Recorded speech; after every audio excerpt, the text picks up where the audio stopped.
your ground length, feet or shoulder width apart. So first what you're gonna do, you're gonna bring, starting with your back leg, and you're gonna step in forward. You're gonna step in forward, and then you're gonna lift your lead leg up. Try to keep that balance, and then you're gonna use your hips to push forward and extend that leg, then bring it back into your stance. So here, I start with my back leg to throw my lead T. I step first with my back leg, lift that leg up, make sure it's nice and high. Extend, bring it back to my stance. So full motion is gonna look like this to throw my lead T.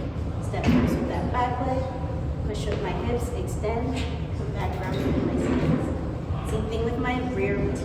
So first I'm gonna step on my lead leg instead. So here, I step, extend. I step, lift my knee up, extend. Full motion, extend. Lift knee up, extend, back in that good stance.